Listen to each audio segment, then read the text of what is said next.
Olá todo mundo. Eu fiz hoje à meia-noite, dia 20 de junho, algumas perguntas para o ChatGPT para ele fazer tipo um resumo mais baseado em bancos de dados mais sólidas, né? Confiáveis, entre aspas, mas ainda assim sólidas. Então, você vai ter uma perspectiva atual da guerra entre Irã e Israel, de forma um pouco resumida, mas detalhada. Também de geopolítica, e para finalizar, as condições aqui na América do Sul, Brasil, e estimativas de eleições futuras. Inclusive depois que o Lula, que já está velho, né, ele deve sair de cena em breve por causa da idade. Então, perspectivas de eleições futuras e possibilidade do Brasil se tornar uma superpotência, qual o viés econômico e tudo mais. A gente vai aprender muita coisa interessante nesse vídeo. Fique aqui que você vai se surpreender com o nível do ChatGPT. Eu vou provocando o ChatGPT e ele vai dando boas respostas. Vamos começar. Eu perguntei, o Irã tinha 3.000 mísseis antes da guerra, correto? E agora, quantos restam? Vamos resumir, porque ele disse que ele confirmou que realmente eram aproximadamente 3.000 e aqui ele vai mostrar o resumo. Vamos lá, o resumo que é o que interessa. Cadê a parte? Aqui também ele diz uns detalhes interessantes, ó. O Irã enfrenta dificuldades de reabastecimento. A produção de mísseis sólidos foi porque eles estão utilizando mísseis sólidos em alguns dos mais potentes. Foi prejudicada por ataques israelenses em. Vamos ver a conversa toda, é tudo bem detalhado e interessante, até que não é muita coisa não, vamos lá. Vamos lá, a resposta dele. Antes da guerra, as estimativas eram exatamente essas, 3.000. Situação atual, cerca de 7 dias após o início do conflito. Até agora, o Irã teria lançado mais de 400 mísseis, mais um monte de drones, sendo que cerca da metade saíram no primeiro ataque. Israel afirma ter destruído aproximadamente um terço das bases de lançamento e armazenagem desses mísseis. Ele está mostrando aqui as fontes. Fontes como o Washington Post e Financial Times confirmam que isso reduziu significativamente a capacidade do Irã.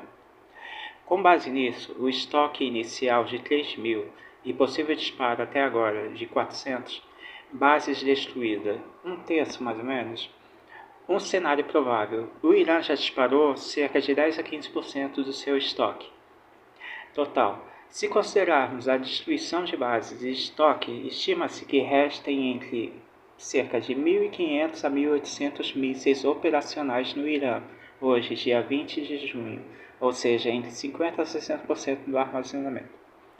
Dificuldade de reabastecimento.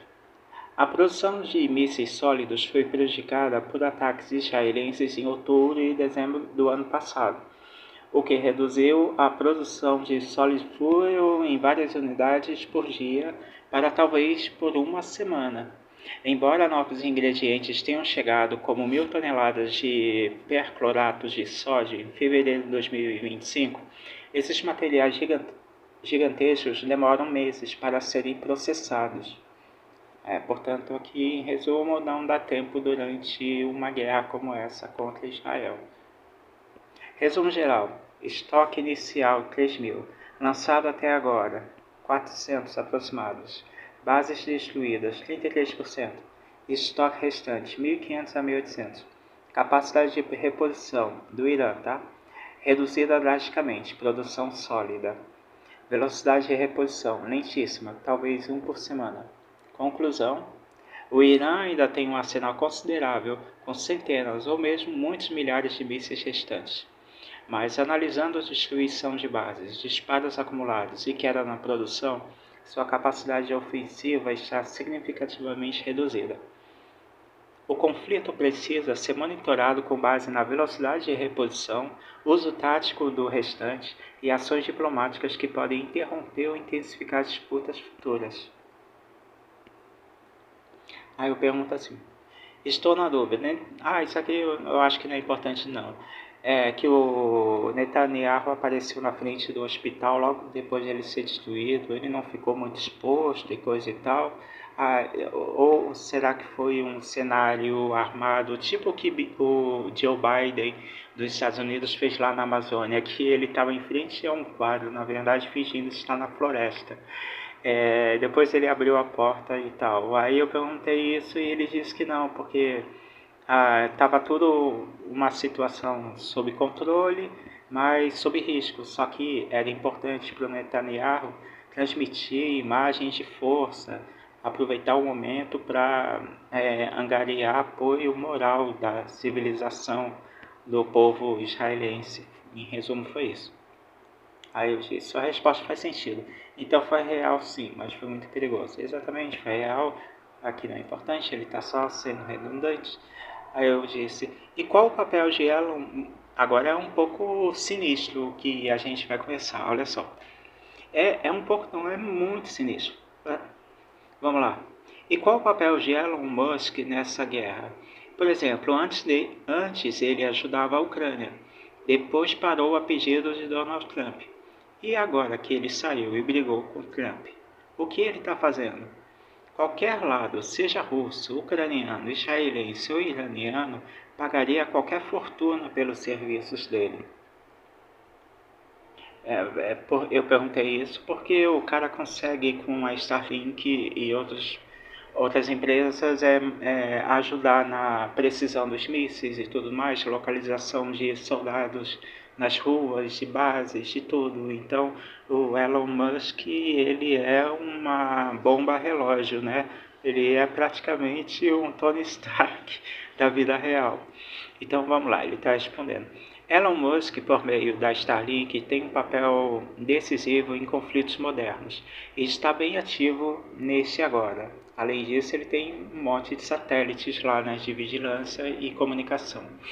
Vamos lá. Ponto 1. Ativação da Starlink no Irã. Recentemente, Musk autorizou Starlink no Irã em resposta a cortes na internet impostos pelo governo, possibilitando que civis e até jornalistas continuem conectados. Essa ação é altamente estratégica em zonas de conflito. Manter redes ativas significa ampliação de vozes fora do controle estatal. Ponto 2. Intervenção em Gaza, Israel e OTAN. Gaza. Musk ofereceu conexões apenas para ONGs e ajuda humanitária, evitando o acesso geral que pudesse fortalecer grupos militares. Israel. O país vê Starlink como vantagem para manter a internet estável em regiões atingidas por ataques de grupos como Hamas ou Hezbollah. Portanto, a Starlink estava ajudando o Israel contra o Hezbollah e Hamas, para quem não sabia disso. 3. Posição ambígua e polêmica. Ucrânia. Musk foi fundamental para manter comunicações oficiais via Starlink, apesar de já ter interferido em acesso à Crimeia por cautela legal e estratégica. Com a Crimeia ele teve medo. Por que será? Ele também se envolveu politicamente como em eventos com Trump e criticou tanto a Rússia quanto parte da estratégia ocidental. Ponto 4. Valor estratégico do serviço Starlink. Vamos subir aqui. Países, incluindo Israel, Irã e Ucrânia, pagariam caro por acesso ao serviço. Esse é o perigo, por isso que eu fiz essa pergunta, porque eu sei desse lance aí que é surreal a importância desse cara, da empresa dele, do pai dele, que é altamente influente, mas não se fala tanto dele. Vamos lá. Aí ele diz, um robusto sistema de comunicações que funciona mesmo sob ataque e capacidade de manter redes militares e civis offline, inteligência em tempo real e controle de narrativa em crise, redes sociais e tudo mais. Sem falar da afinidade dele com a televisão, através do marketing da empresa, né, e do pai dele. O pai dele intermedia muita coisa. Resumo do papel de Musk agora. Ele fornece infraestrutura crítica de comunicação, essencial em guerra. faz isso com autonomia, mas toma decisões confiadas nisso e em padrões que não são apenas técnicos, mas de não escalar conflitos. É uma posição que nenhum governo, nem poder absoluto pode controlar, tornando Musk uma peça central e imprevisível. É muito assustador essa questão, cara. Como é que pode um civil ter tanto poder? Então, o que ele está fazendo hoje? Ativou o serviço no Irã, decisivo em contextos de censura, oferecendo o serviço em Gaza e Israel. Desculpe, eu tive fluxo de ar, sei lá. Oferecendo serviço em Gaza e Israel, passíveis de uso por redes civis e militares, negociando política internacional com contatos que vão de Trump a Putin. Só para esclarecer e não confundir, quando ele disse ali, ativou o serviço no Irã, decisivo em contexto de censura, ele não tá dizendo ali que ele está ajudando o Irã, não. Está dizendo ali que apenas para ajudar jornalistas e civis que querem transmitir online para Telegram, WhatsApp, etc. Tá? Vamos lá. Eu li negociação política internacional com contatos que vão de Trump a Putin. Ele tem ligação com os dois, mas com Trump, como você sabe, foi cortado agora. Mas ele continua nos Estados Unidos, com os apoiadores dele, multimilionários nos Estados Unidos. Então ele tem essa ligação Estados Unidos-Rússia ainda, e bem sólida. Vamos lá. Mantendo a posição de prover comunicações de guerra ou de paz, com um dedo na balança da escalada global. Para qualquer lado, Rússia, Ucrânia, Israel, Irã, ter acesso irrestrito a Starlink é uma vantagem estratégica monumental, e Musk sabe disso. Aí ele oferece alguma coisa, faz alguma sugestão, aí eu pergunto. Logo depois de Musk e Trump terem trocado xingamentos e ameaças nas redes sociais e de Elon Musk ter sido expulso da Casa Branca, né? Ele recebeu até uma medalha lá, mas foi mandado embora do governo. O pai de Elon Musk foi a Moscou e fez uma palestra importante logo depois da discussão. Fez uma palestra importante para jovens universitários russos, estudantes de física e engenharia, saca? E deu depois declarações anti-ocidentais estranhas. Eu escrevi isso aqui para ver se ele confirma, se está tudo certo. Aí ele disse: você acertou na mosca. Após a troca de farpas entre Musk e Trump, o pai dele, Elon Musk, nome é bem parecido, realmente apareceu em Moscou, proferindo declarações intensas contra o Ocidente. Isso tem implicações geopolíticas significativas. O que o pai de Elon Musk fez em Moscou? Vamos lá. Ele deu uma palestra agora, foi uma semana atrás mais ou menos, tá? Deu uma palestra no Fórum do Futuro 2025, é o nome da palestra, organizado por Alexander Dugin e financiado por oligarcas pró-Kremlin da Rússia, como Konstantin Malofeyev. Lembrou que a Rússia salvou a Europa de Napoleão e de Hitler, chamando Moscou de capital do mundo e elogiando Putin como líder estável e impressionante. Olha só, hein, o pai de Elon Musk dizendo tudo isso. Criticou a retórica ocidental, disse que a imagem de Putin é fake media e expressou surpresa com a suposta falsidade dessa narrativa. Esse lance aí de que a imagem de Putin é fake media, ele estava querendo dizer que essa demonização da imagem de Vladimir Putin é trabalho de mídia, é apenas isso. Tá? Ou seja, o pai de Elon Musk estava dizendo que Putin não é nenhum cara mau, que essa imagem de cara mau, assassino e tal, é coisa da mídia ocidental. Bem, cada um tem sua opinião, mas foi isso que o ChatGPT relatou da fala do pai de Elon Musk, Errol. Por que isso é relevante agora? Ainda o ChatGPT dizendo, né? Contexto político familiar. Apareceu logo depois da briga pública com Trump, e Errol comentou que Elon Musk estaria estressado e com PTSD sugerindo que a disputa foi intensa demais. Tem ali um link falando sobre isso. Alinhamento ideológico com o Fórum Ideológico Russo. Arrow se sentiu à vontade nas fileiras de Dugin e apoiadores do Kremlin. Oportunismo geopolítico. A Rússia tem tentado se apropriar politicamente dessa ruptura entre Musk e o establishment dos Estados Unidos, até oferecendo mediação com Trump em troca de sanções ações da Starlink a favor de Moscou. Ponto 3. Quais são os riscos e implicações? Aqui é o ChatGPT ainda falando. Mancha... Eu estou enxergando bem? Mancha para a imagem pública de Musk. Agora a relação familiar se mistura com discursos a favor do Kremlin, confundindo aliados e criando conflito entre contratos e negociações dos Estados Unidos. Ou seja, vai mexer no bolso de muitas empresas norte-americanas, tudo isso. Ele não influencia, a família dele não influencia só nas guerras e espionagem, influencia também nas finanças mundiais. É um negócio absurdo, de assustador, né? Aumento de risco geopolítico. Esses eventos dão mais munição à Rússia para usar Musk nas suas narrativas ou para pressionar o Ocidente. Quando li isso, eu estava pensando assim, caramba, será que a Rússia vai fazer com Elon Musk o mesmo que fez com Edward Snowden? E lembrei daquele filme do Edward Snowden também, daquele escândalo da Wikileaks. Eu fiquei meio perplexo quando eu li essa informação aqui do ChatGPT. Aí ele diz outro tópico.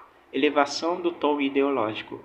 Promover Putin e demonizar o Ocidente em um evento ideológico pode atrair a atenção de extremistas internacionais e reforçar divisões culturais e políticas globais. Cara, isso aqui tá parecendo cenário de fim de mundo. É bizarro. Resumo visual. Local. Detalhes. Fórum do Futuro 2050. Aspecto, declarações, elogios a Putin, Moscou como capital do mundo, crítica ao Ocidente. Relação familiar, comentou sobre o combate e estresse entre Elon Musk e Trump. Impacto, risco à imagem de Elon Musk, instrumentos de propaganda russa. Agora ele está fazendo apenas sugestões, ele mostrou umas imagens do pai de Elon Musk. El padre de Elon Musk, em espanhol. Aí eu pergunto, você notou que nos últimos meses ninguém nunca mais falou dos perigos da extrema-direita?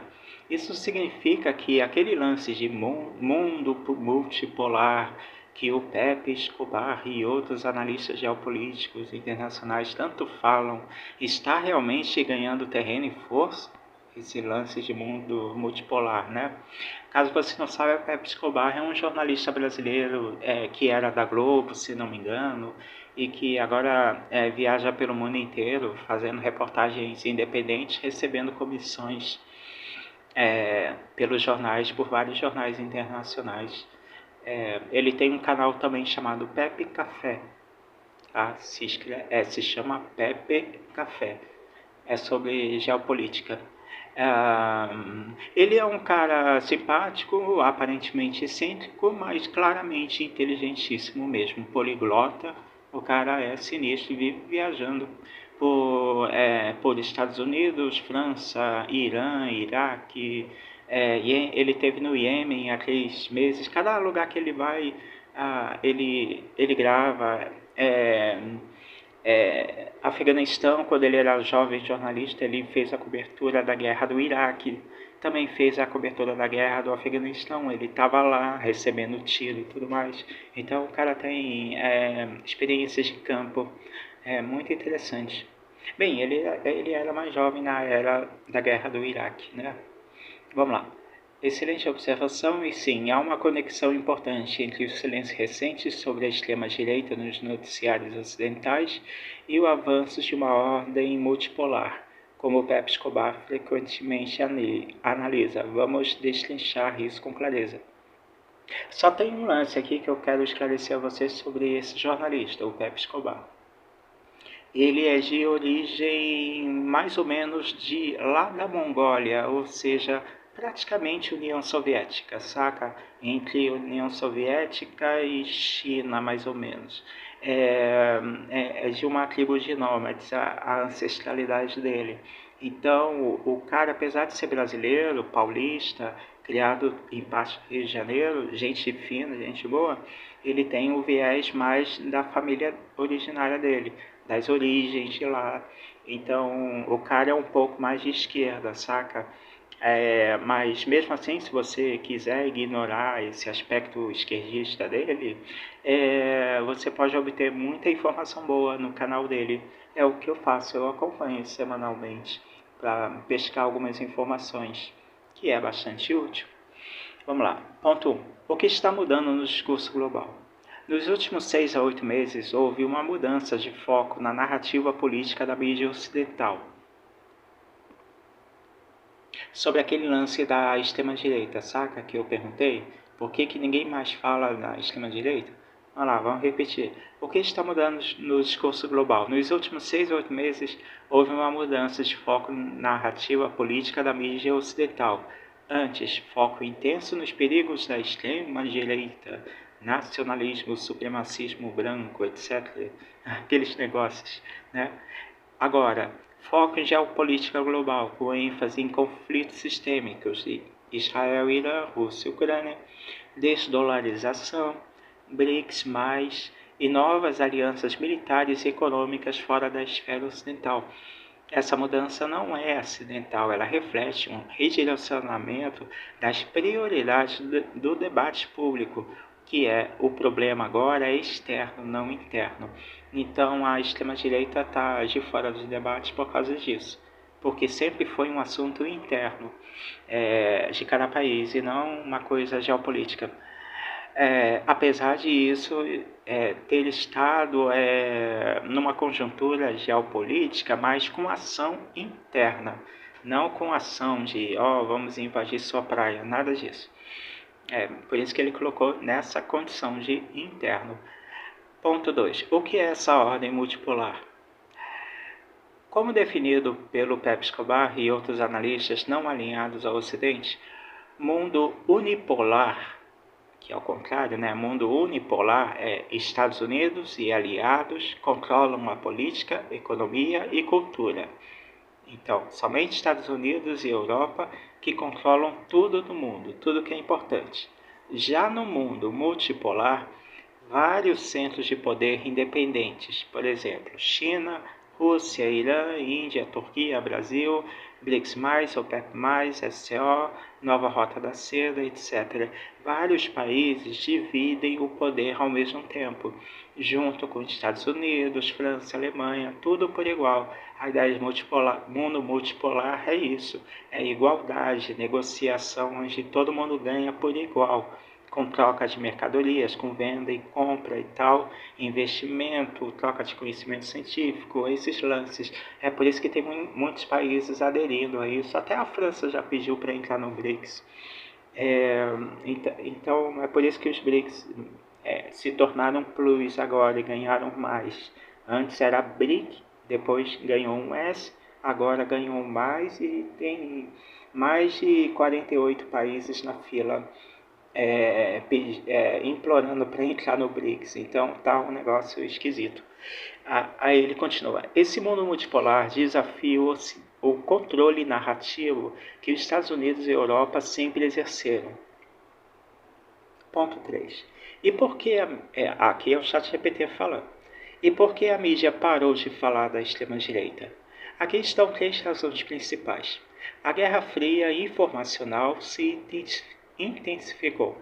As potências ocidentais agora veem China, Rússia e Irã como grande perigo. A ameaça externa voltou a ser mais útil politicamente do que a ameaça interna. B. A extrema-direita virou um instrumento útil em certos casos. Governos nacionalistas que antes eram alvo de críticas agora são apoiados ou tolerados se eles forem anti-China ou anti-Rússia, por exemplo, Geórgia, Hungria e Polônia, com nacionalismo forte, mas vistos como úteis para Moscou. contra Moscou. C. A agenda do caos interno perdeu tração. Muitas pautas ligadas ao discurso de ameaça fascista começaram a desgastar a audiência.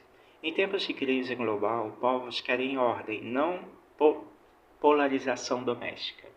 A guerra lá fora parece mais urgente. 4. Isso confirma a teoria do mundo multipolar? Sim, em parte. A perda de foco no fascismo doméstico mostra que a narrativa global está deslocando seu eixo do Atlântico para o Sul e o Oriente. Isso, do Atlântico em direção ao Sul e ao Oriente.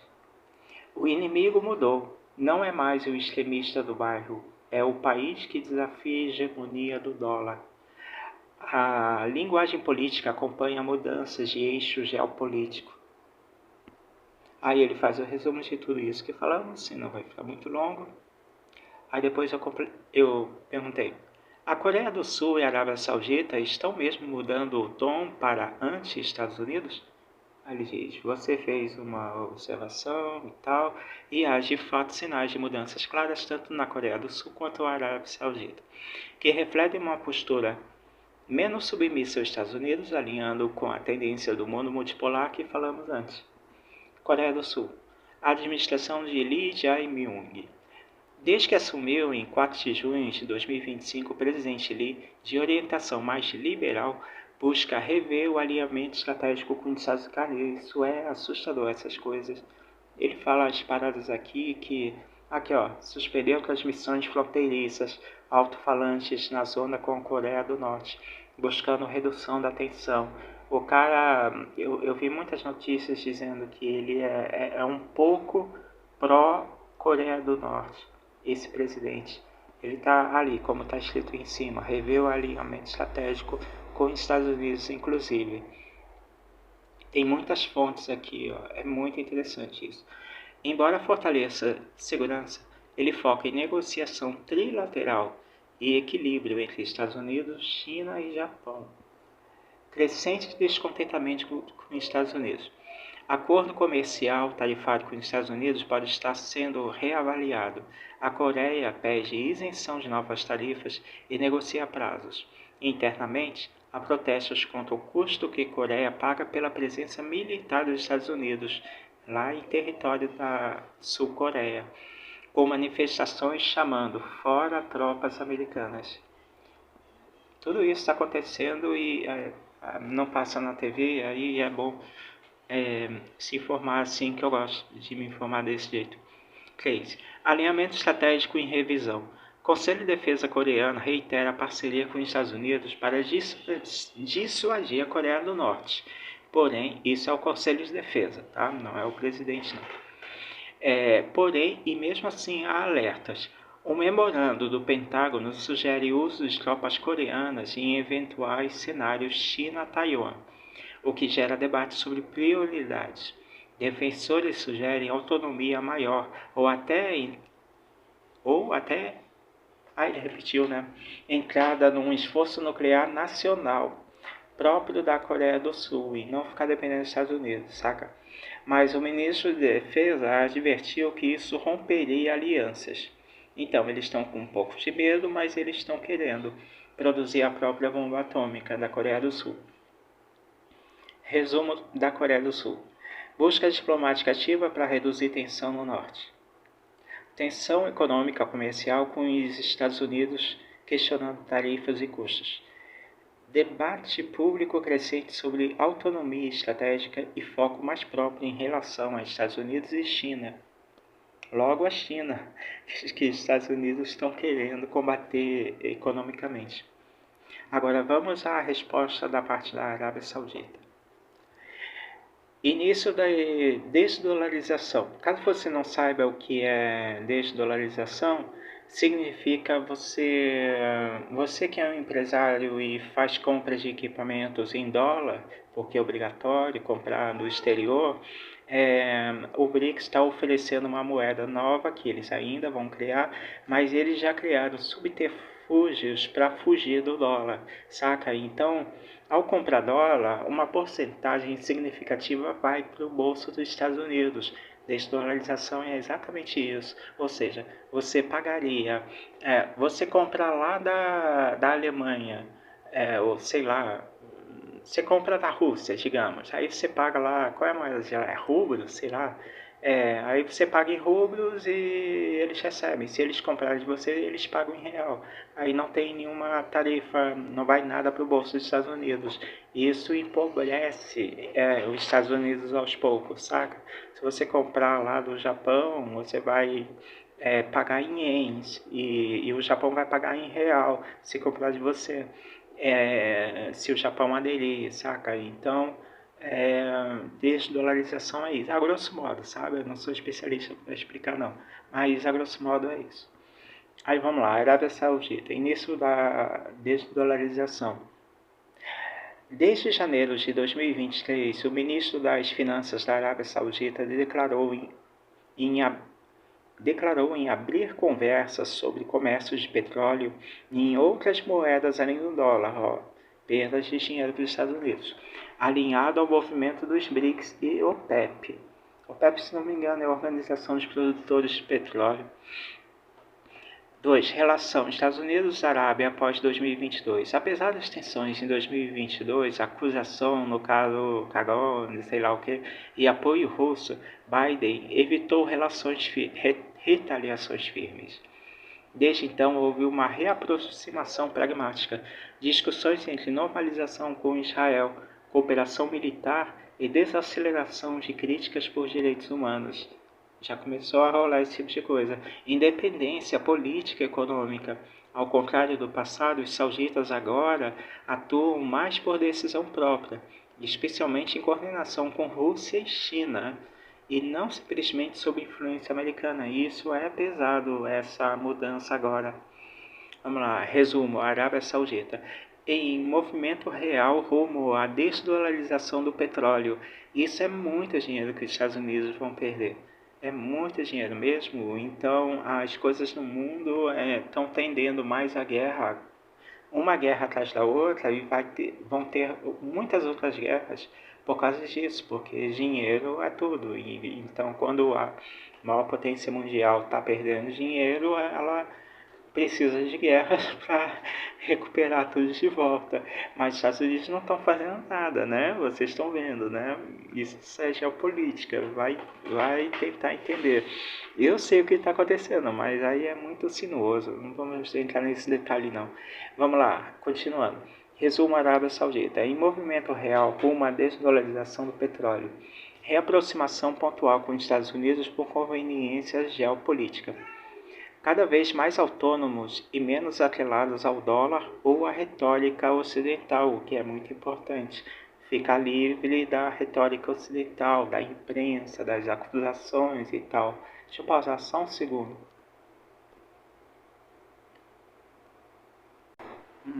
Fiz uma pausa técnica para os comerciais. Aí falamos da Arábia Saudita já, né? Cada vez mais autônomos e tal. Conclusão. Mudanças reais no tabuleiro global em relação à Coreia do Sul e à Arábia Saudita.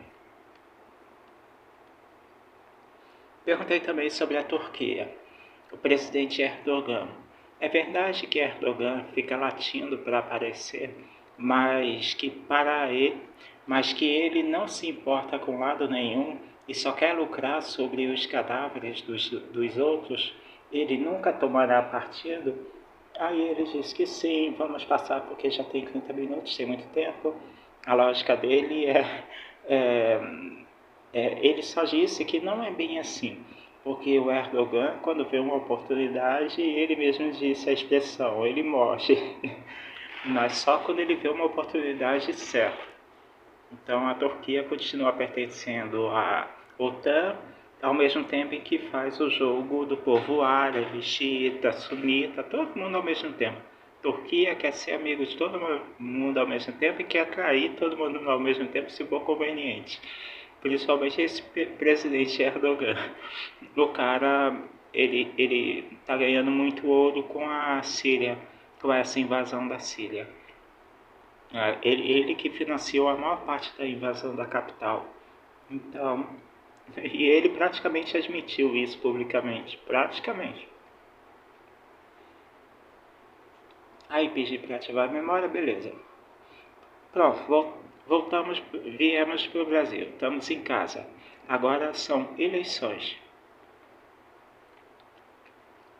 e economia brasileira. No Ibope do ano de 2006 disseram que Lula ia perder feio, mas no entanto ele ganhou. Agora, em 2025, as pesquisas continuam dizendo que ele vai perder feio a próxima eleição. Quem você acha que ganhará? Tarcísio seria a melhor opção para o Brasil? Uma dúvida minha, né? Aí ele diz, sua pergunta é pertinente e tal, 3 grandes temas: confiabilidade das pesquisas, forças políticas atuais e o perfil de candidatos como Tarcísio de Freitas. Vamos analisar com cuidado e sem viés ideológico.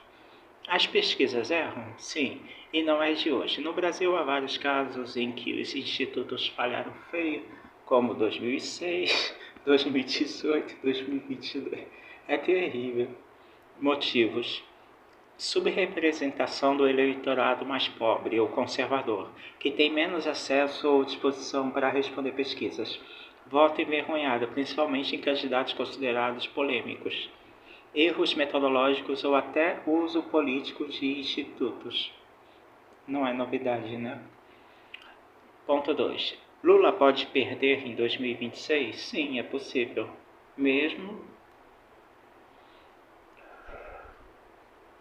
Mesmo sendo popular entre parte do eleitorado, Lula enfrenta alta rejeição em setores conservadores, evangélicos e agronegócio, sofre com desconfiança de empresários de classe média, enfrenta uma base jovem menos engajada que em anos anteriores. Hoje, se a eleição fosse realizada, Lula ainda tem chances reais, mas está vulnerável. Muito vai depender de economia, escândalos e alianças políticas, como o famoso e temível Centrão. E o Tarcísio? Pontos fortes: imagem técnica e disciplinada, ex-ministro da Infraestrutura, boa relação com investidores, empresários e militares. É mais moderado que Bolsonaro no discurso, o que pode atrair centro-direita.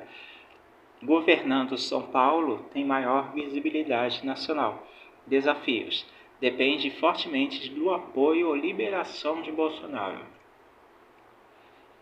Tem carisma limitado e pouca conexão emocional com o povão. Pode enfrentar forte oposição da esquerda e mídia tradicional. A oposição da esquerda a gente sabe que é fraco, né? Porque a maioria do Congresso é de centro e de direita. Então a oposição da esquerda, esse último ponto, ela pode enfrentar forte oposição. E da mídia pior ainda, a mídia é muito mais a favor do Tarcísio. O pessoal de São Paulo não fala que o Tarcísio tem sido duramente criticado, nem nada em comparação por exemplo, na campanha do Guilherme Boulos.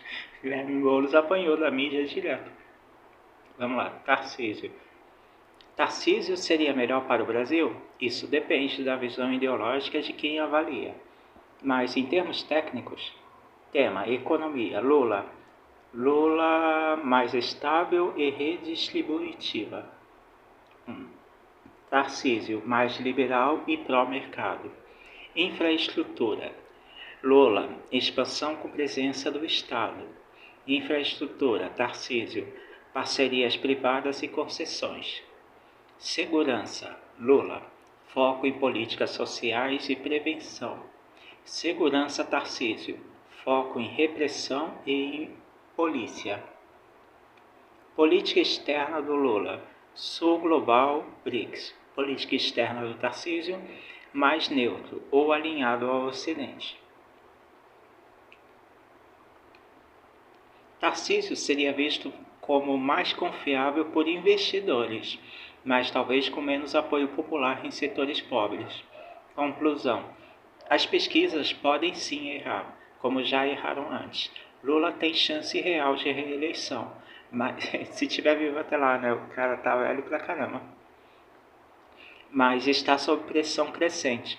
Tarcísio pode ser uma opção viável, com um perfil mais técnico e menos polarizador do que Bolsonaro. O cenário de 2026 será decidido por economia, alianças e a capacidade de cada candidato de unificar votos além de sua bolha. Aí eu pergunto, Lula estava presente na posse de Maduro? Era uma curiosidade minha. Bobagem, mas eu estava curioso. E por que a Venezuela saiu dos noticiários? Como anda a vida do povo de lá? E o PIB venezuelano? Melhorou ou piorou? É muita informação, é que eu estava muito curioso. Ele disse que Lula não foi à posse, só enviou representantes locais da embaixada de lá, porque a Venezuela sumiu nos noticiários por aqueles mesmos motivos da outra pergunta da outra direita, por causa das guerras atuais e tudo mais.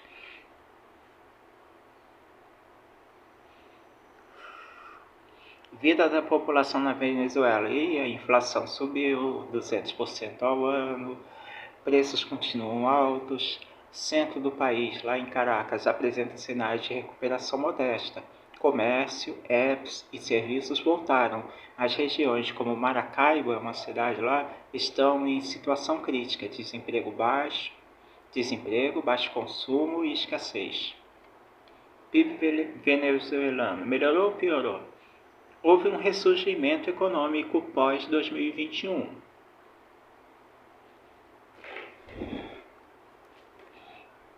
Com crescimento de cerca de 8% em 2022 e até 9% em 2024, segundo cifras oficiais. Mas essa recuperação foi motivada por abertura parcial ao setor privado, petróleo e dólar informal, não por reformas estruturais. Em 2025, a economia voltou a desacelerar, com risco de recessão e nova crise cambial. Aí ele faz resumo, beleza? Aí eu pergunto, compare o IDH, Índice Índice do Desenvolvimento Humano, da Argentina e da Venezuela atual, porque quis pegar de tabela também informações sobre a Argentina, seria mais prático. O IDH, que é um dado da ONU para medir acesso à comida, pobreza, essas coisas, educação, saúde e tudo, o IDH da Argentina é 0,865. Ranking global excelente, 47º. E é o mais alto da história do país. Em 2023, antes do presidente entrar, né? Aquele presidente que eu esqueci o nome dele, que tem a cabeleira. Esqueci o nome dele agora, do nada. Venezuela, IDH do mesmo ano é 0,709, ó. Tá inferior ao da Argentina. 119º lugar. Aí depois ele mostrou os contextos, eu até fiz uma perguntinha sobre e se a Venezuela não tivesse sob sanções. Perguntei sobre argentinos e venezuelanos abaixo da linha da pobreza. Argentina, percentual da população abaixo da linha da pobreza, 38% da população. Ali já é uma pesquisa da UCA, que é outro instituto. 16 a 19 milhões de pessoas argentinas, numa população que é de 47 milhões. É muita gente na Argentina, na pobreza. Venezuela. Parece que está muito pior.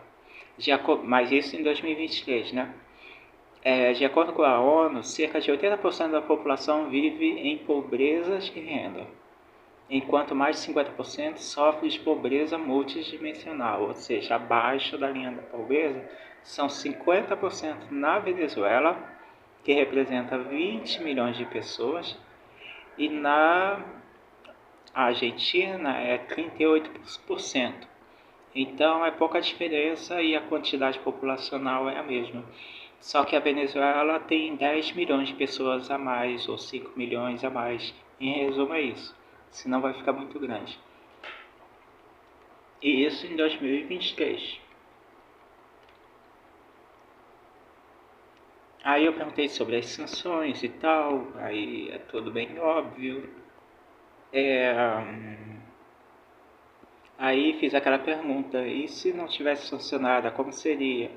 Mas aí depois eu fiz uma pergunta mais realista. E antes do Hugo Chávez, né, o antecessor de Maduro, como era o país, como era a corrupção, aí ele falou que era ultra corrupto. Só que não tinha sanções e era pobre do mesmo jeito que está. Só que o PIB era altíssimo, era o país mais que tinha mais petróleo, era o país mais rico antes de Hugo Chávez e tudo mais, só que o povo sempre foi tão pobre quanto agora. É terrível o que a corrupção faz, cara. É um estrago. Qual o IDH do Brasil atualmente? Ah, isso é bem legal. Olha só, abaixo da Argentina e igual a Venezuela em 2023. Tu acredita nisso? Como é que pode? Eu tô aqui nas dúvidas. Será que é verdade mesmo? Ó, ele está em 84º lugar. A Argentina está melhor que o Brasil. Eu tô achando isso muito esquisito. Eu tô achando esquisito. Mas ele depois ele dá uma explicação aqui e tal, em detalhes. Quantos brasileiros abaixo da linha da pobreza? Taxa de pobreza, R$ 6 por dia. Pera aí. É reais? Não, é dólar. 27% da população está abaixo da linha da pobreza, enquanto que a Argentina é quanto? 40, né? 35 ou 40%. E na Venezuela, abaixo da linha da pobreza, é em 50%, né? 50% abaixo, enquanto que 80% da Venezuela é pobreza. Mas abaixo da linha da pobreza na Venezuela é 50%, na Argentina é mais ou menos esses 27 ou 30%, até 40% abaixo da linha da pobreza. Então o Brasil está bem melhor que a Argentina. Então por que, que o IDH está mostrando? É porque aqui ele está mostrando, e está mostrando mesmo o ano, olha só que interessante. Curioso. Mostrar que deve ser por causa do tamanho do Brasil, né? Tem muita gente que não tem acesso a saneamento e tal. Deve estar levando em conta muita coisa. A população do Brasil é muito grande. Então é difícil mesmo. Todos os governos, tanto de direita quanto de esquerda e de centro, sempre tiveram dificuldade em melhorar a riqueza da população brasileira e a industrialização também. Isso é natural no Brasil. Já nos Estados Unidos, não, porque eles construíram ferrovias que melhoraram o comércio e tudo mais, o desenvolvimento, a agricultura e tudo mais. Lá nos Estados Unidos é gigantesco, população muito maior, só que tem muita opção de emprego lá nos Estados Unidos e educação forte. Aqui no Brasil, não. Por isso que lá e o nacionalismo nos Estados Unidos, o patriotismo é muito maior. Eu perguntei em 2025, porque eu estava achando estranho os números. Ele não tinha informação do IDH do Brasil, porque isso é feito pela ONU periodicamente. Em 2025 ainda não foi feito. Então eu perguntei só sobre a taxa de pobreza, já que ele não tem informações do IDH. Aí ele disse que é uma projeção para 2025. Cerca de 20% da população está na pobreza, segundo o Banco Mundial. Isso equivale a 44 milhões de pessoas na pobreza, não é abaixo não. Agora, abaixo da linha da pobreza, permanecendo em torno de 4% da população. Isso corresponde a cerca de 9 milhões de pessoas. Depois ele mostra um gráfico aqui, ó, do ano de 2000. E 23, 4,4%, e atualmente é a mesma coisa. Ele só diz que tem 200 mil a menos abaixo da linha da pobreza de 2 anos para cá.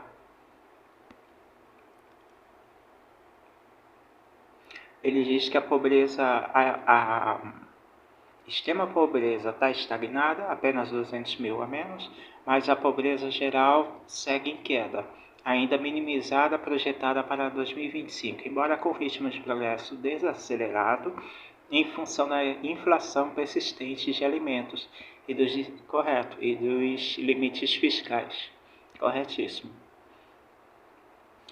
O preço das frutas, legumes, feijão, arroz, café tá um absurdo mesmo. Absurdo. Aí eu perguntei, quantos por cento agora o negócio pega fogo? E é muito importante aprender isso. Quantos por cento o agronegócio contribuiu para o PIB do Brasil em 2024? E a indústria? Quantos por cento? Aqui estão os dados mais atualizados sobre a participação do agronegócio e da indústria no PIB do Brasil em 2024. Agronegócio. O PIB do agronegócio cresceu, blá blá blá, fechando o ano em blá blá blá. Essa cifra corresponde, é isso que eu quero, 23% do PIB nacional. Ou seja, o agronegócio representa 1/4 da economia brasileira. Muito bem. A indústria, transformação, construção, etc., respondeu para aproximadamente 27% do PIB. É isso que eu gosto, em valores, mostrando os valores percentuais, que aí a gente tem estimativa. Então, ao contrário do que a Globo diz, a indústria produz muito mais riqueza do que o agronegócio para o país. Dá muito mais imposto, dá muito mais dinheiro e finanças para projetos institucionais e tudo mais. Pagar salários e tudo mais. Infraestrutura, escola, saúde e tudo. Os corruptos é que não deixam usar o dinheiro, vai tudo pro bolso deles. Senão o Brasil seria rico. Esse número é consistente com a média histórica, variando, blá blá blá, blá blá blá. Resumo comparativo, agropecuária 23%, indústria 27%. Interpretação. O agronegócio, bobagem, blá blá blá. O que importa são os números. Apesar da indústria, eu perguntei, apesar da indústria gerar mais PIB do que o agronegócio, a indústria brasileira é fraca quando comparada com a indústria dos Estados Unidos? Perguntei. Aí é óbvio, sim, a indústria brasileira é significativamente menor e menos avançada. Aí ele faz uma comparação brilhante. PIB industrial do Brasil, da indústria, tá? Industrial, 400 bilhões de dólares, enquanto que os Estados Unidos são 4 trilhões. Trilhões, tá? Então, não é brincadeira. Caramba, isso é muito mais do que 10 vezes. Tá doido. O Brasil no ranking mundial é 9º ou 10º e os Estados Unidos é o segundo maior, atrás da China. Tá doido. Aqui. Ele diz aqui, os Estados Unidos produzem 12 vezes mais em valor industrial do que o Brasil. Aí eu faço uma pergunta que é importantíssima. Tudo isso aqui é muito interessante. Aí eu perguntei, e o agronegócio brasileiro comparado com os Estados Unidos? Porque a indústria dos Estados Unidos produz 10 vezes mais riqueza do que a indústria brasileira, né? E o agronegócio? Eu perguntei. Aí, aqui ele está falando de PIB, está falando da colocação, mas está falando aqui, logo na primeira, valor aproximado. O Brasil, o agronegócio brasileiro produz 520 bilhões por ano, né? E os Estados Unidos produz 1,4 trilhões, ou seja, é 2,9 a mais, não é 3 vezes mais não. Enquanto que na indústria é 12 vezes maior do que a indústria brasileira, aqui no agronegócio não, é só 3 vezes maior, tá? 2,8, 2,9 maior. Então aí você nota que o nosso agronegócio ele é competitivo, é quase igual aos Estados Unidos. E aí ele explica que em alguns setores o Brasil ganha dos Estados Unidos, em alguns setores, saca? Mas pela quantidade, tecnologia e outros fatores, explica tudo em detalhe, o Brasil acaba ficando em terceiro. Então, aí a gente pensa o seguinte, olha só para aqueles números que falaram que o PIB da indústria é 27% no Brasil e o do agronegócio é 23%, ou seja, aqui ó, o PIB do agronegócio o agronegócio representa 23% do PIB e a indústria representa 27% do PIB. Aí a gente pensa assim, pô, se o agronegócio é apenas 3 vezes menor que os Estados Unidos, enquanto que a indústria é 12 vezes menor, e se a indústria fosse tão boa quanto o agronegócio em termos de competitividade? Ou seja, se a indústria fosse apenas 1/3 da indústria norte-americana, assim como o agronegócio é. Por quê? Porque o agronegócio norte-americano é apenas 3 vezes maior do que o agronegócio brasileiro. E se a indústria brasileira fosse estimulada a ponto de também se equiparar ao nível de investimento que o agronegócio nosso recebe? Ou seja, e se a indústria dos Estados Unidos fosse apenas 3 vezes maior que a nossa indústria e não 12 vezes maior? Qual seria o PIB nacional e qual seria a parcela do PIB da indústria? Aí, fiz todas essas perguntas aqui para chegar a esse ponto. O que é interessante, eu nunca vejo ninguém falar isso nos jornais, nem na televisão. Aqui, ó, ele cometeu um erro de cálculo. O chat GPT que é computador. Aí eu mandei corrigir. Você vai ver a resposta agora. Ótima pergunta. E sim, podemos refilmar a estimativa. Porque é o seguinte, ó. Se o cálculo não está errado, o agro brasileiro é quantos por cento inferior ao agro dos Estados Unidos? Refaça o cálculo da indústria nessa base, porque ele foi pela Globo, que distorce as coisas. Eu quero números sólidos.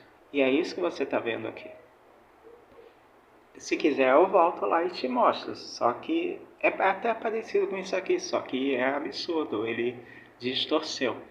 Aí ele disse, ótima pergunta, e sim, podemos refinar a estimativa com base mais precisa, usando a diferença relativa do desempenho entre o agronegócio do Brasil e o dos Estados Unidos e aplicando essa proporção à indústria. Quão competitivo é o agronegócio brasileiro em relação ao dos Estados Unidos? Agronegócio. Aí ele entra em detalhes, não é preciso ver. O que eu quero é números. Média geral de desempenho relativo do agronegócio brasileiro em relação ao americano. Aproximadamente 65% do desempenho norte-americano. Beleza. Aplicando isso à indústria brasileira. Vamos fazer um cálculo comparativo. PIB industrial dos Estados Unidos, 4,9 trilhões.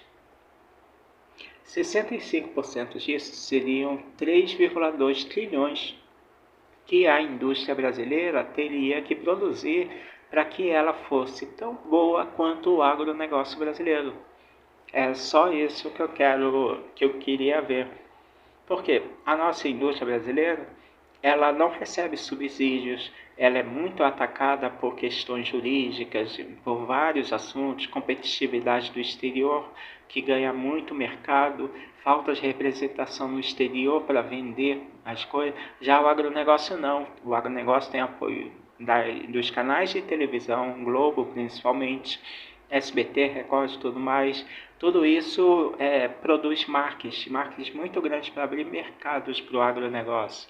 Tanto é que lá na Alemanha, quando falaram mal da carne bovina e das galinhas, a Globo logo veio defender o agronegócio brasileiro, saca?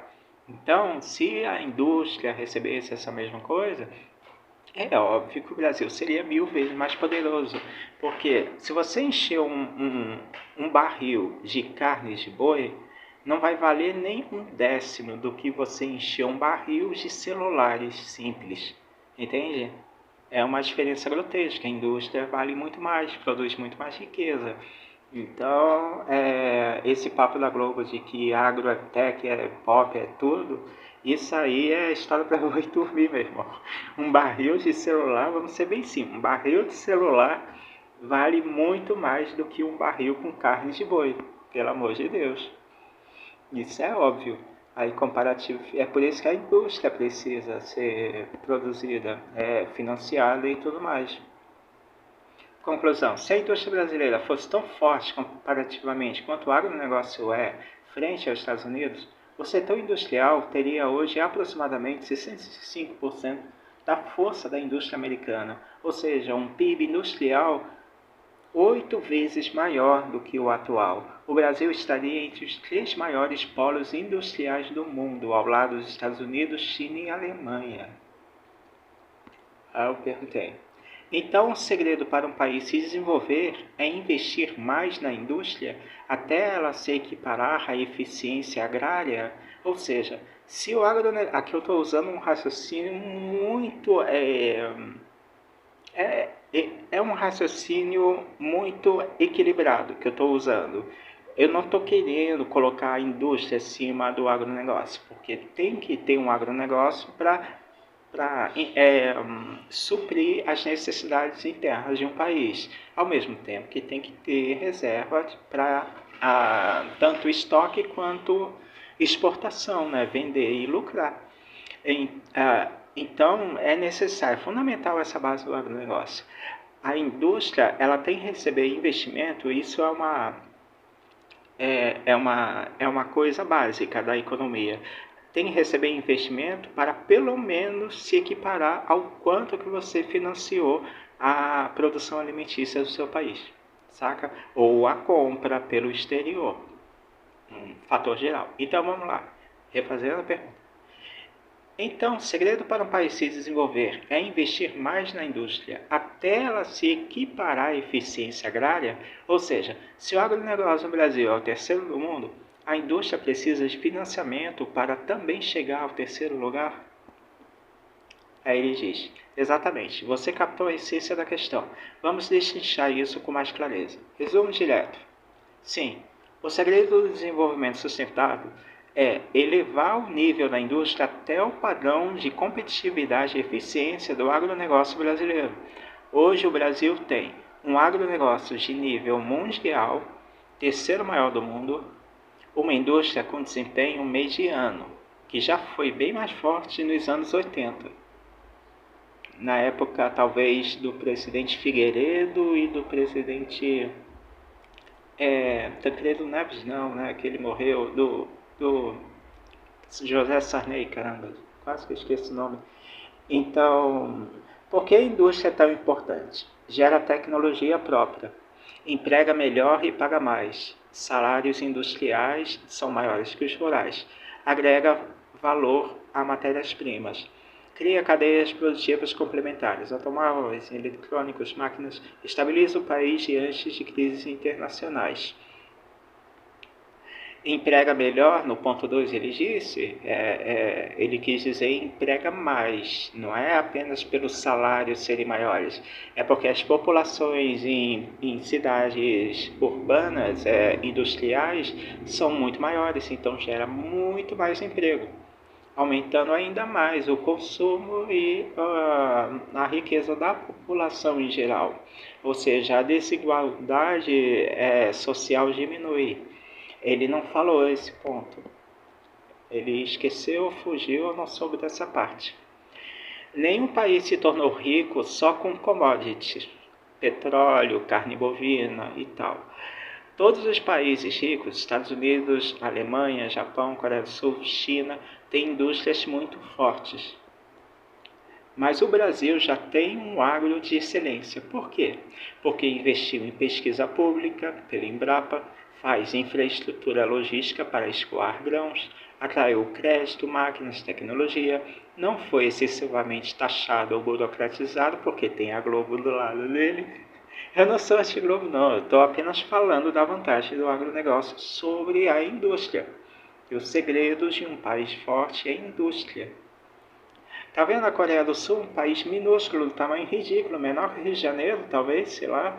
Como é que os Estados Unidos ficou com medo de bombardear aquilo? É insignificante de tão pequeno. Porque tem uma bomba atômica, tem uma indústria sinistra, produz um monte de aeronave, míssil, drone, tudo quanto é coisa, é chip de computador.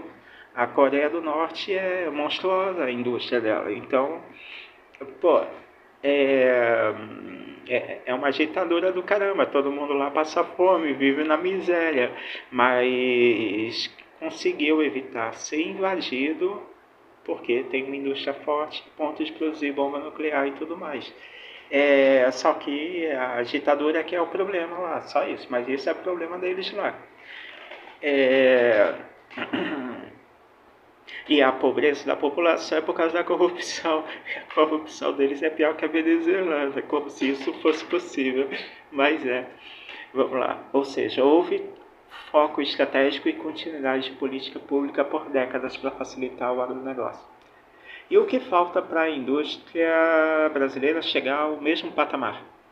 Investimento em tecnologia própria, educação técnica e engenharias, financiamento acessível e estável, redução de cargas tributárias sobre produção, proteção temporária inteligente, como Coreia e Alemanha fizeram, infraestrutura energética e logística maior, moderna, e estabilidade regulatória.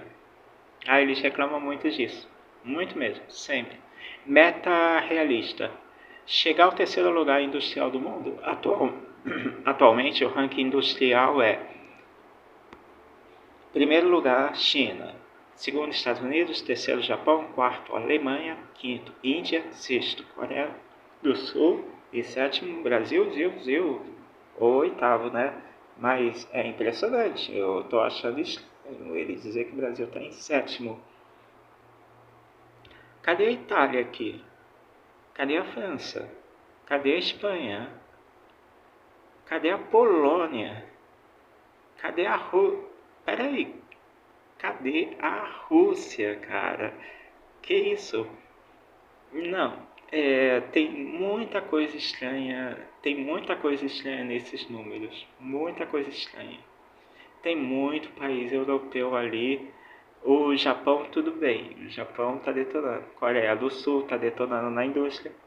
Mas não sei, o Brasil em sétimo eu achei muito esquisito. Mas depois eu pesquiso, vamos lá.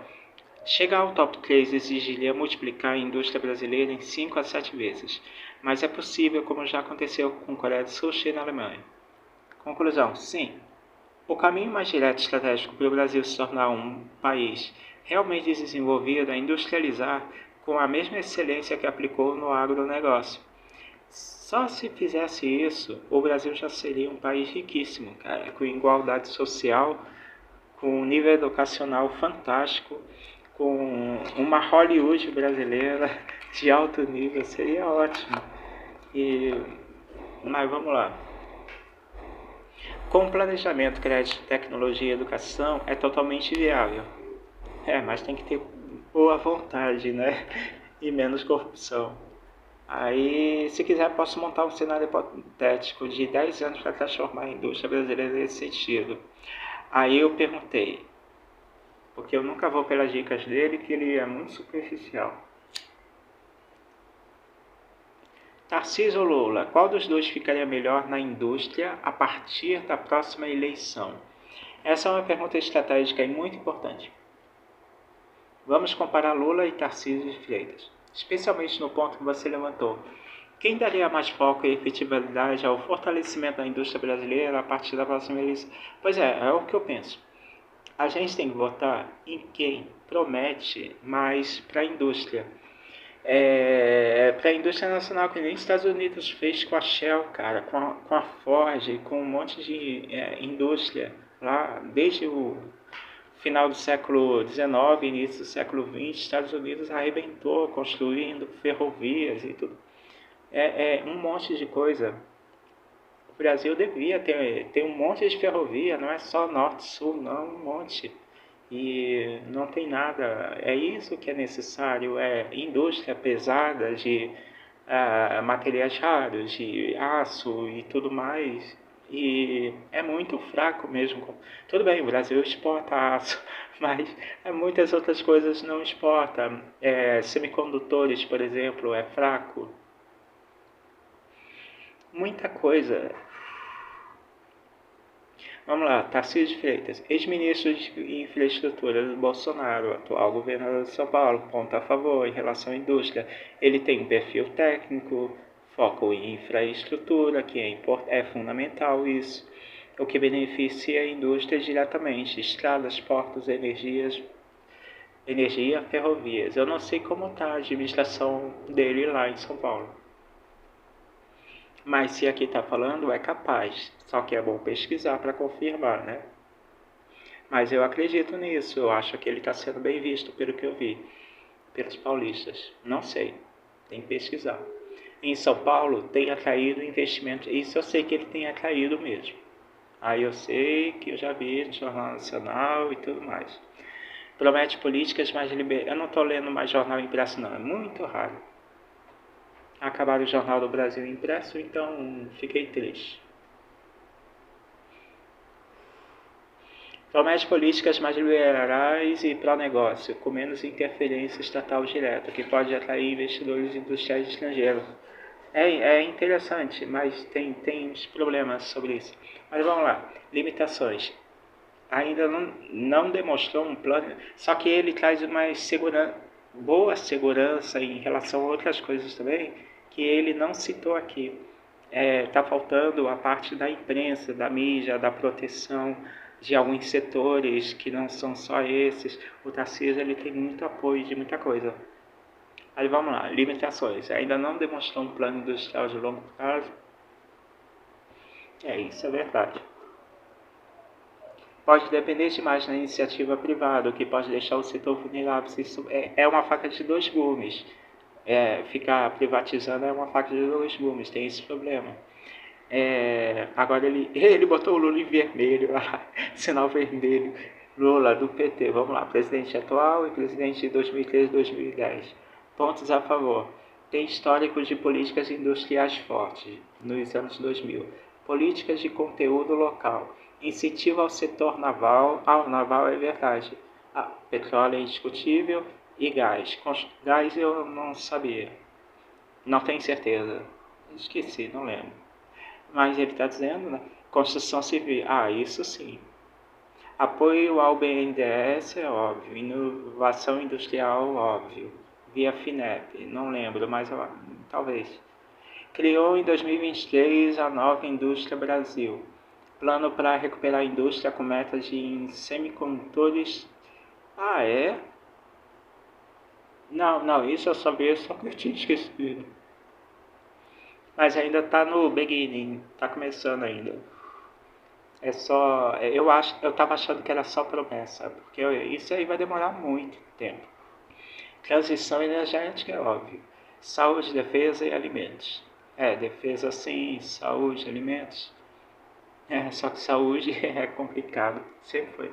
Limitações, burocracia estatal e altos impostos. Muitas vezes levaram à competitividade.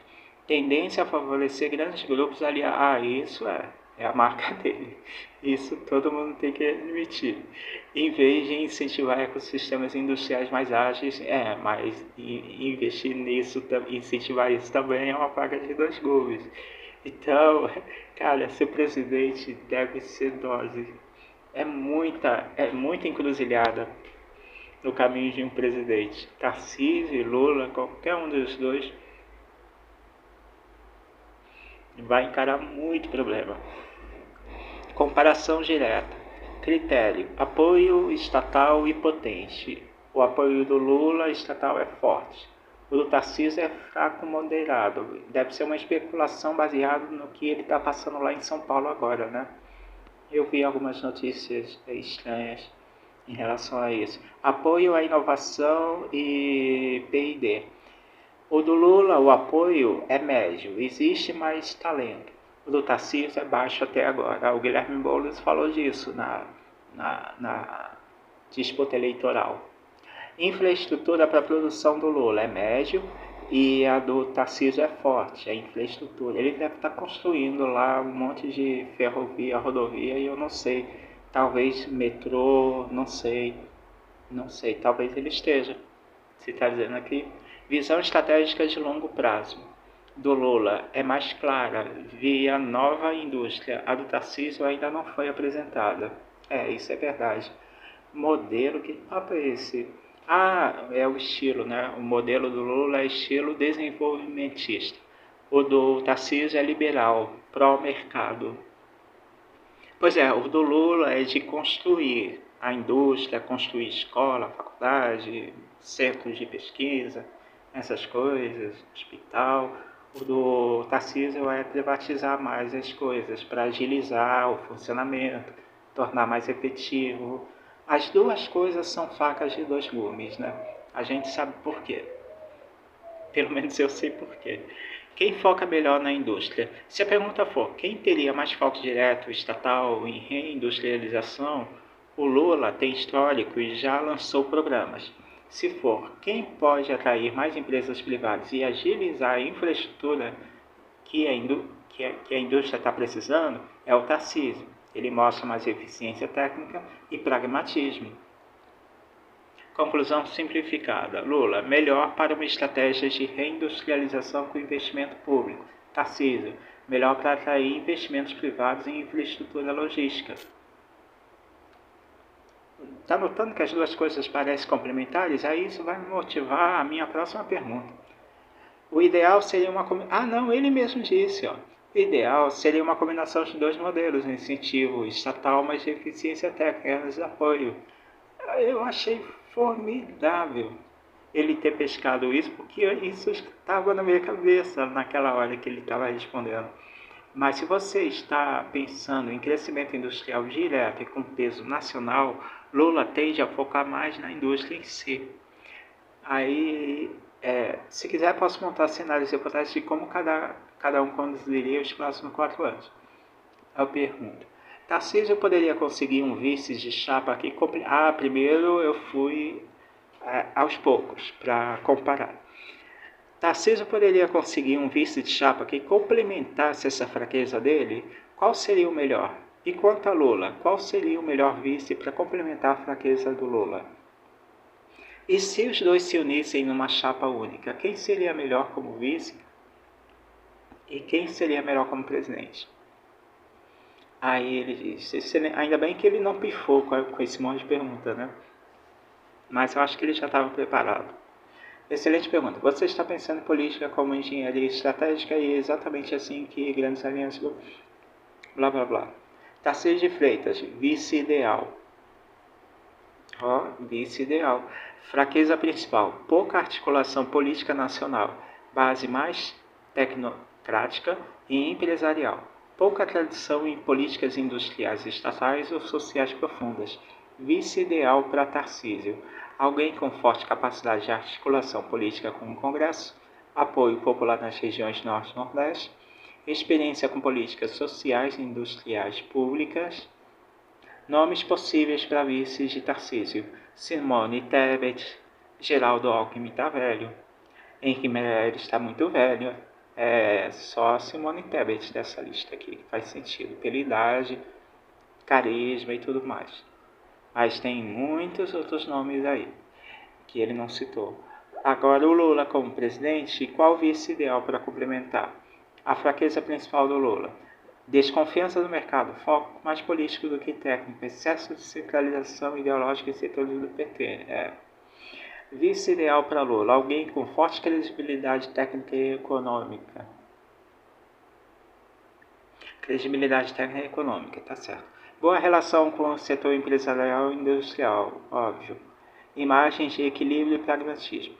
Nomes possíveis: Armínio Fraga, um outro ex-presidente do BC, Tarcísio de Freitas, ironicamente, mas é interessante, e Geraldo Alckmin, que já está lá.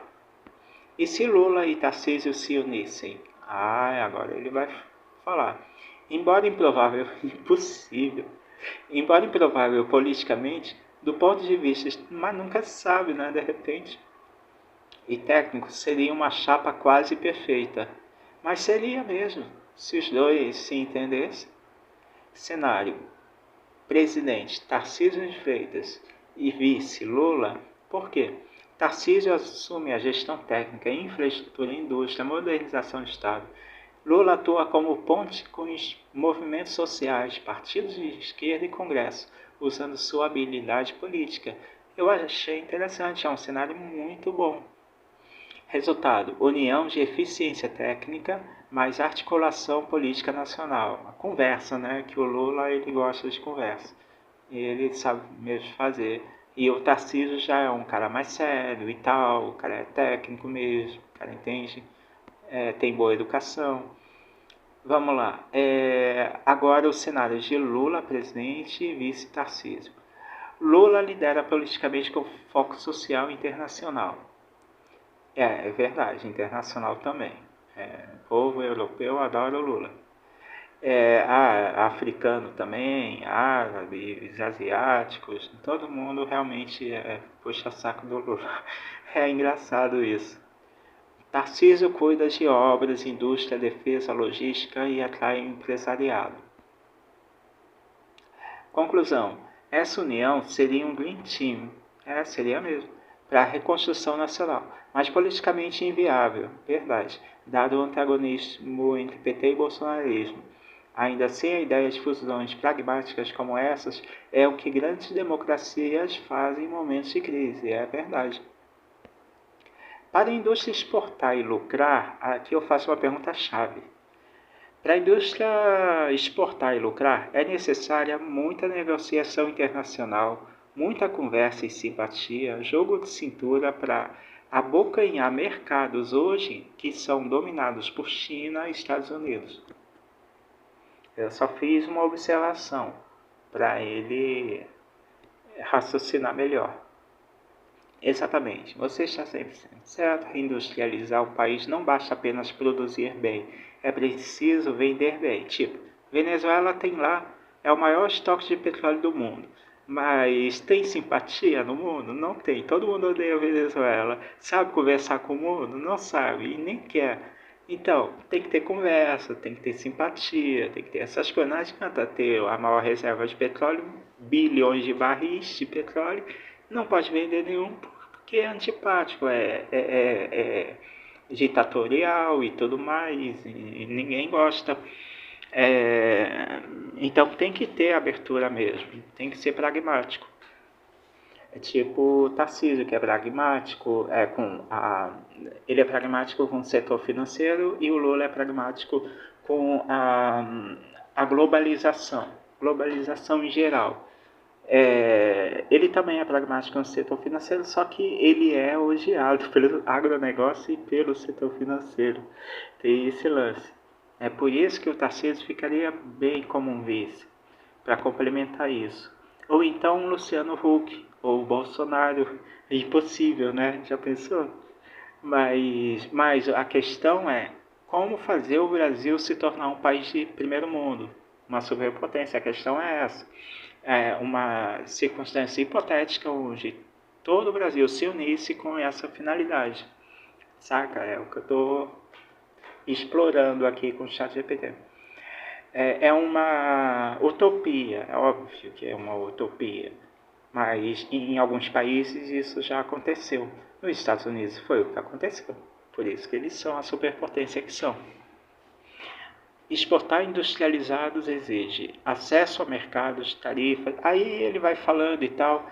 Depois, acabou. A grosso modo é isso. Depois eu fiz cenários hipotéticos de eleições e tal. E o mais importante é um negócio que eu sugeri, que é Luciano Huck, presidente, e Tarcísio de Freitas, vice. Cara, nesse cenário, ninguém ganha de Luciano Huck, segundo o ChatGPT. Se Luciano Huck for se eleger, candidatar como presidente, tendo Tarcísio como vice, ninguém, nem Lula, nem Bolsonaro conseguem proibir, nem sabotar, nem vencer. É terrível, é muito interessante. Eu botei cenários envolvendo Simone Tebet, A Marina foi coisa dele. Camilo Santana ele sugeriu. Mas Flávio Gino ele sugeriu, mas eu falei que está errado também. O Flávio Gino, Flávio Gino nunca vai sair do STF. Marina Silva tem a saúde precária, muito idosa. É pro futuro isso. Não, não vai. Não cola. Tem que ser povo jovem. E aí eu coloquei Guilherme Boulos, coloquei o Luciano Huck, coloquei outras pessoas nas conversas adiante, mas ele disse que não tem jeito. Se puser Luciano Huck com Tarcísio como vice, é perfeito. Ah, eu perguntei, Tarcísio e Flávio Bolsonaro, ó.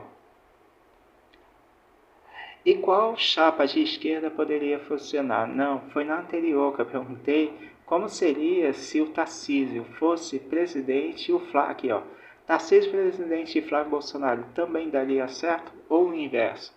Aí ele disse que não daria certo de jeito nenhum, em nenhum dos dois, por várias questões, principalmente envolvendo carisma e articulação política. Eu achei bizarro, porque eu não sabia de muitas dessas questões que ele disse aqui. Até falei, ó, e se Gilma voltasse para o Brasil e a Gleisi Hoffmann fosse vice? Aí o ChatGPT só faltou rir da minha cara. Ele disse que perderia de lavada para o Luciano Huck. Ciro Gomes, que ainda não está velho bastante. E o Ciro Gomes, ele representa a Brizola, ele lembra um pouquinho o jeito do Enéas, que todo mundo gosta do Enéas, falecido, né? Então, aqui ele falou que o Ciro, Romeu Zema, eu perguntei, o Eduardo Leite, ou também aquele prefeito do Rio, Eduardo Paes, ele disse que Eduardo Paes até poderia, mas dependeria de muita coisa para vencer Luciano Huck. E das melhores opções, na verdade, está por aí, no meio dessa bagunça. Deixa eu ver, no meio dessa bagunça toda, o que mais ficou possível, até melhor que Ciro, foi o Eduardo Leite com Marina não, Simone Tebet. Mas eu esqueci de perguntar Ciro Gomes com Eduardo Paes, ou o inverso, Eduardo Paes presidente com Ciro Gomes. Mas seria melhor Ciro Gomes com Eduardo Paes para ver o cenário contra Huck e Tarcísio. É curiosidade minha. Para elevar. Ah, ele fez até projeções, eu pulei essa parte. Ele fez projeções inteligentes e numéricas, precisas, sobre em quanto tempo o Brasil se tornaria uma superpotência. Eu não sei por que essa parte sumiu. Não era para ter sumido, porque são estatísticas muito sólidas. São estatísticas maravilhosas. Na verdade, é a melhor parte dessa conversa aqui. É a melhor parte. Deixa eu pausar para achar. Não, parece que está em outra conversa. O que está aqui é porque depois dessa conversa eu estava com outro login e depois fiz essa pergunta de novo. Sobre os passos do Brasil para chegar numa superpotência mundial. Ele tinha mostrado números fantásticos, projeções, estratégias de governo e tudo mais. Só que eu vou demorar muito para achar isso, que eu não lembro qual o login que eu utilizei.